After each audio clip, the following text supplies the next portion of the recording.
पश्चिम बंगाल में दूसरे चरण से पहले बीजेपी को लगा तगड़ा झटका, ममता बनर्जी का जलवा शुरू। दरअसल पश्चिम बंगाल की सियासत इस वक्त अपने सबसे गर्म दौर में चल रही है। 23 अप्रैल को पहले चरण की वोटिंग खत्म हो चुकी है और ये कोई साधारण वोटिंग नहीं थी, बल्कि रिकॉर्ड तोड़ 91% तक मतदान हुआ है। अब सवाल ये है कि इतना भारी मतदान आखिर किसके पक्ष में गया है और क्या ये वोटिंग किसी बड़े राजनीतिक बदलाव का संकेत है। दूसरे चरण का मतदान आपको बता दें 29 अप्रैल को होना है, लेकिन उससे पहले जो सर्वे और ग्राउंड रिपोर्ट निकलकर सामने आ रहे हैं वो भारतीय जनता पार्टी यानी बीजेपी के लिए चिंता बढ़ाने वाली मानी जा रही है। देखिए, जो डेटा सामने आया है उसके मुताबिक 142 सीटों वाले इस चरण में 2021 के चुनाव में ऑल इंडिया तृणमूल कांग्रेस यानी टीएमसी ने 123 सीटें जीती थी, जबकि बीजेपी मात्र 18 सीटों पर ही सिमट कर रह गई। अब जरा जिलों के हिसाब से भी समझ लेते हैं।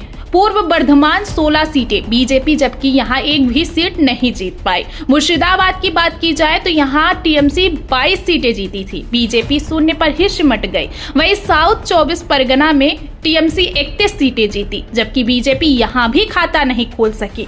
नॉर्थ 24 परगना में 33 सीटें टीएमसी जीती, जबकि बीजेपी यहां 4 सीट जीत सकी है। यानी साफ संकेत है कि इन इलाकों में बीजेपी की पकड़ पहले भी कमजोर थी और अब जो माहौल बन रहा है वो और भी मुश्किल खड़ी कर सकता है। अब आते हैं उस बड़े मुद्दे पर जो इस चुनाव में अचानक चर्चा का केंद्र बन गया। केंद्रीय गृह मंत्री अमित शाह का एक बयान, जिन्होंने अभी हाल ही में उन्होंने मुख्यमंत्री ममता बनर्जी को ए दीदी कहकर संबोधित किया। राजनीति में बयान देना आम बात है, लेकिन इस बयान को लेकर महिलाओं में नाराजगी की खबरें सामने आ रही है और यही वो फैक्टर है दोस्तों जो चुनावी समीकरण बदल सकता है, क्योंकि पश्चिम बंगाल की राजनीति में महिला वोटर्स की भूमिका बहुत अहम मानी जाती है और अगर ये वोटर नाराज हुए तो इसका सीधा असर वोटिंग पैटर्न पर पड़ सकता है।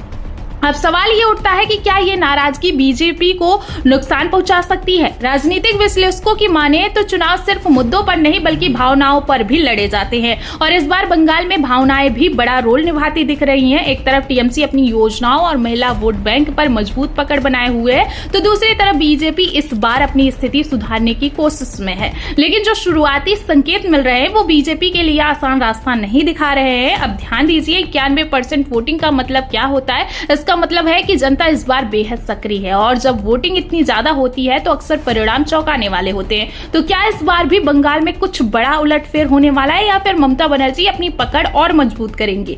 दूसरे चरण की वोटिंग 29 अप्रैल को होनी है और यही वो दिन होगा जब साफ होगा कि जनता किस तरफ झुक रही है। फिलहाल जो माहौल है, जो बयान है और जो सर्वे सामने आ रहे हैं उससे उनसे इतना जरूर कहा जा सकता है कि बंगाल की लड़ाई अभी भी खुली है, लेकिन बीजेपी के लिए ये रास्ता पहले से ज्यादा कठिन जरूर हो गया है।